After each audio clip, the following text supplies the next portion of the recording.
Well, let's talk now to Jenny Milne, who is the founder of Scottish Rural and Islands Transport Community. That's a social enterprise which helps communities with their transport challenges. Jenny, a very good evening to you. Thank you so much for joining us.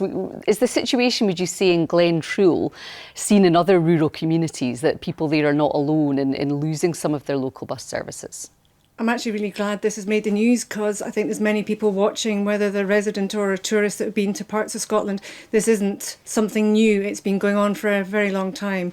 And the decline in buses in rural areas has been systemic and embedded for a very long time. So yeah, there are other parts of Dumfries and Galloway seeing similar situations where buses that used to go via Moffat, for example, and collected people that are now not able to get to Dumfries because the services have been axed. And as a result of that, jobs are being lost as well by people not being able to get their transport. And then you can literally go to any other part of Scotland, a rural and island area, and communities will tell you firsthand what is happening.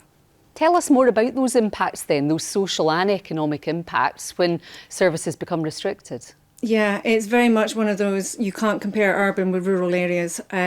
Buses and services are at very different times. We don't have as many choices, and there are a lot more restraints on us due to budget restraints.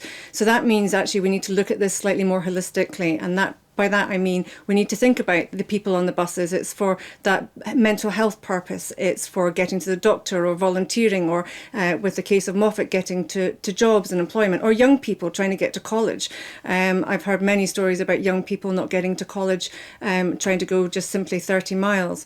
So it is the impact that then goes on into the communities, the mental health impacts on that, and then it just keeps spreading. As I say, it's not just residents that are having these challenges, it's also visitors. So if you look at the North Coast 500, for example, many people take their cars there, and that is simply because you can't do these visitor attractions and visitor routes by public transport with buses. I think you have to leave on a Thursday at 10:30 or something like that to be able to do that route. And Jenny, some places have introduced their own, like, community transport services. Is that a possible solution for the future? So yes, communities seem to be taking the brunt of this at the moment, and they're very innovative, and they know what they need and they know what they can deliver. So the big restraint really is the funding. Communities know what needs to happen and know where it can be delivered.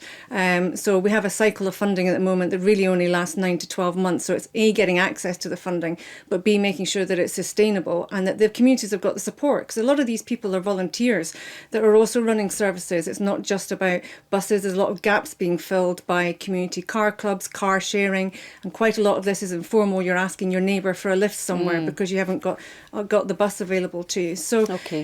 Yeah, Jenny, not a great thank scene. you. Not at all, but listen, we've got it in the news tonight, so thank you very much. Thank you very much for doing so. For bringing your voice to it. Thanks, Jenny. Thank you.